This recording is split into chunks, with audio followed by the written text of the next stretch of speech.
Cozy medieval cottages with roaring fireplaces, peasants bundled in warm furs by the hearth, families sleeping peacefully through winter nights. Hollywood has turned medieval cold into manageable discomfort solved by crackling fires and thick blankets. The reality was sleeping with livestock in rooms thick with animal waste, waking with ice on the inside of walls, breathing smoke so thick it damaged your lungs permanently. Real medieval peasants didn't stay warm comfortably. They survived cold through methods that would horrify modern people, accepting smoke inhalation, disease from crowding, and constant fire risk as the price of not freezing to death. Medieval winters killed reliably. Once you understand how peasants actually stayed warm, every movie cottage becomes absurd fantasy, where nobody suffocates from smoke or dies when their desperate heating methods fail. Stand in a peasant cottage on a winter night and you'd feel cold that modern people can't imagine.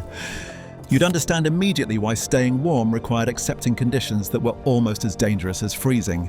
The building offered minimal insulation. You'd see walls made of wattle and daub, woven sticks covered with mud and straw mixture. In summer, they worked adequately. In winter, you'd feel wind coming through gaps, see frost forming on the inside walls, watch your breath fog in air that was barely warmer than outside. The floor was dirt. You'd stand on earth that conducted cold directly into your body. No wooden floors, those were for the wealthy. Your feet would go numb within minutes of standing still. The ground never warmed, it just slowly froze you from below. The windows were holes, you'd see openings covered with shutters, wooden panels that blocked wind but also blocked all light. Your choice was freezing draft with visibility or pitch darkness with slightly less cold. Most chose darkness because cold killed faster than lack of light. The roof leaked cold. You'd see thatch above, dried grass and reeds that provided some insulation but not much. Feel cold air sinking from above. Know that heat you generated would rise up and dissipate through the thatch. The thermal dynamics meant you were constantly losing the battle. You'd realize within minutes that the building itself barely helped. The cottage wasn't engineered for warmth. It was a shell that kept off rain and reduced wind. The cold came through everything. Staying warm required active measures that had their own costs. Medieval peasant homes were barely better than being outside, and that was before you added the smoke. Stand near the fire and you'd discover that the primary heating method was trying to kill you. You'd breathe smoke so thick it made your eyes water and your lungs burn. This was normal. The cottage had no chimney. You'd see a fire burning in the center of the single room. Smoke would rise toward the roof, pool there, then slowly filter out through gaps in the thatch. But most smoke stayed inside. You'd be breathing it constantly. Thick, acrid, visibility-reducing smoke. Your eyes would burn within minutes. You'd feel them watering, stinging, barely able to keep them open. The smoke irritated everything. Eyes, nose, throat, lungs. You'd cough constantly. Everyone coughed. The coughing never stopped because you never stopped breathing smoke. The respiratory damage was permanent. You'd see older peasants with chronic coughs, damaged lungs, breathing problems that came from decades of smoke inhalation. Many died from lung diseases modern medicine would attribute to the smoke exposure. Medieval people just accepted it. Breathing smoke was the cost of warmth.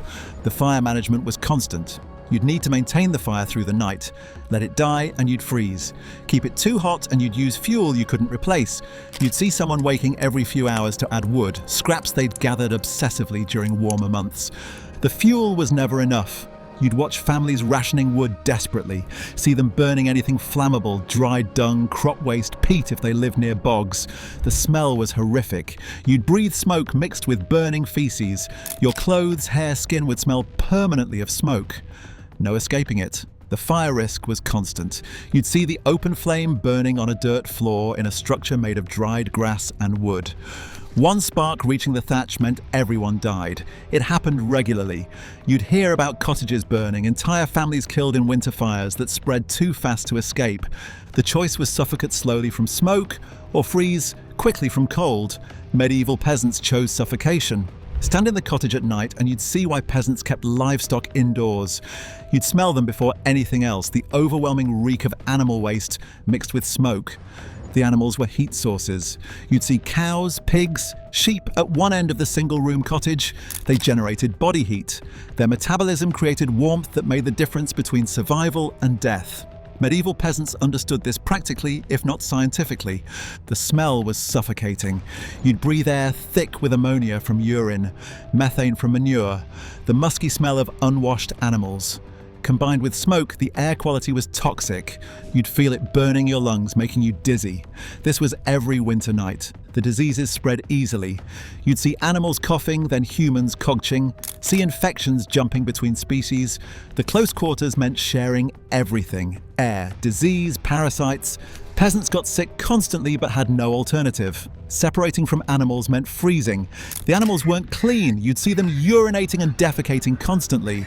The waste accumulated because it was too cold to clean properly.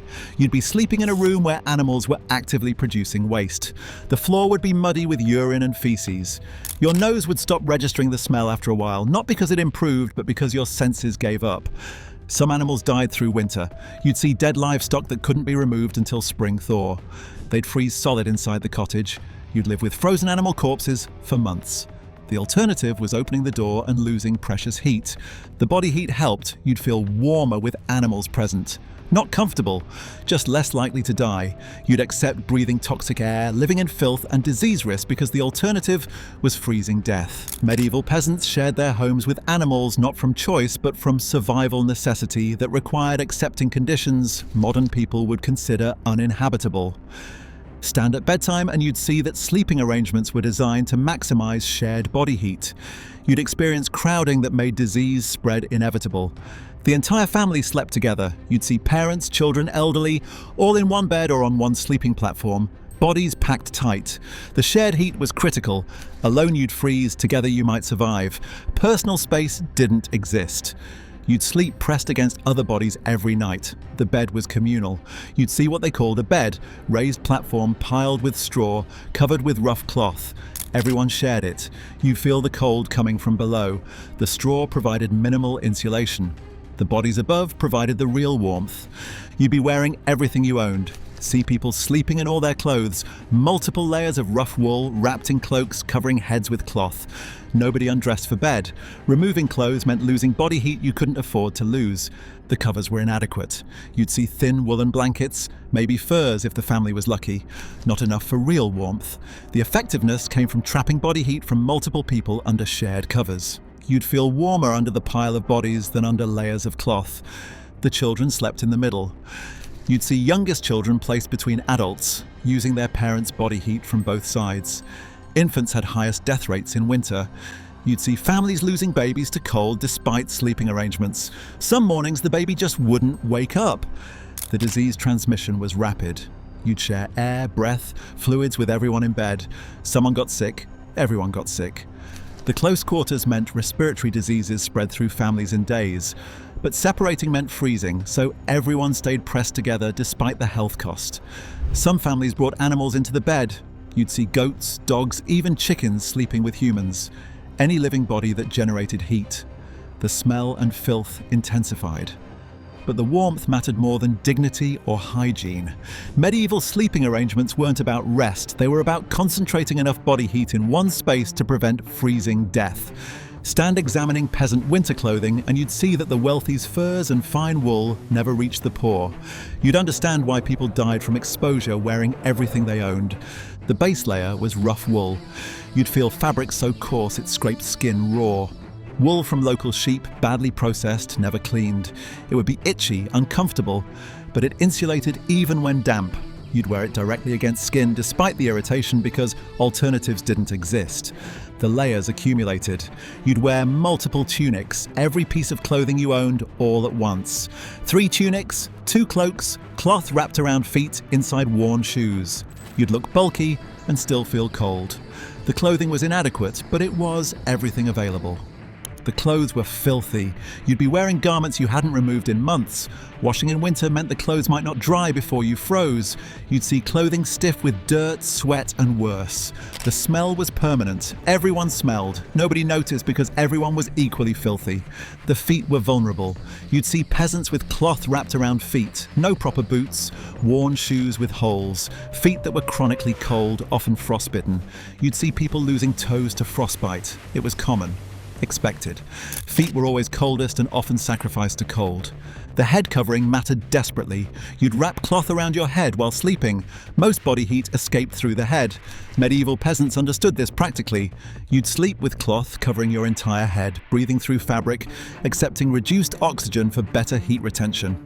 The clothing never dried. You'd wear damp wool constantly.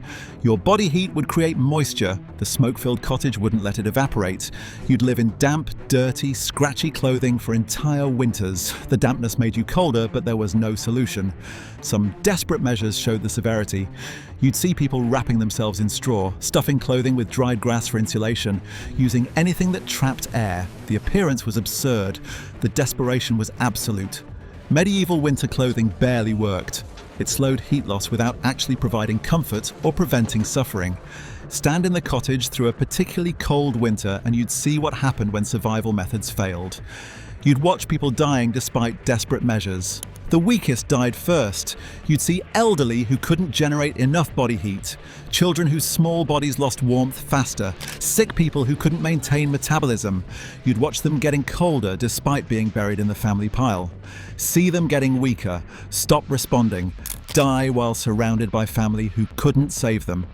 The hypothermia was gradual. You'd see someone becoming confused, slurring words, making bad decisions. The cold was killing their brain. They'd insist they were warm when obviously freezing. Strip off clothes, wander outside. You'd find them dead in the morning, frozen solid after doing something inexplicable in cold-addled confusion. The illnesses combined with cold. You'd see respiratory infections that would be manageable in summer becoming fatal in winter. The smoke-damaged lungs couldn't fight infection. The cold stressed immune systems. Common colds became pneumonia. Pneumonia became death. Some families made desperate choices. You'd see them burning furniture, house beams, anything wooden, destroying their own shelter for immediate warmth. Come spring, they'd need to rebuild. But spring didn't matter if you died tonight. The starvation made it worse. You'd burn more calories trying to stay warm, need more food to fuel body heat. But winter was when food was scarcest. You'd see people stuck in impossible math, burning calories to stay warm when they had no calories to burn, freezing because they were starving, or starving faster because they were generating heat. The morning checks were grim. You'd wake and check if everyone in the sleeping pile still breathed. Some mornings they didn't. You'd find cold bodies that had died in the night. Deaths were regular enough that they didn't shock, just were mourned and accepted as winter's cost. Whole families died sometimes. You'd hear about cottages where everyone froze. The fire went out maybe. The cold was especially severe. The livestock died, so heat source was lost. You'd find them in spring, frozen families still in their sleeping pile, having died together when their methods failed. Medieval winter survival methods worked barely and sometimes didn't work at all. Movies show cozy medieval cottages with warm hearths where families sleep peacefully. Real peasants lived in smoke-filled rooms they shared with livestock, breathing air thick with animal waste and toxic fumes. You'd see Hollywood peasants warm and clean by fireplaces with proper chimneys. Real peasants had open fires with no chimneys, breathing smoke that permanently damaged their lungs while barely providing enough warmth to survive. Films show peasants in appropriate winter clothing.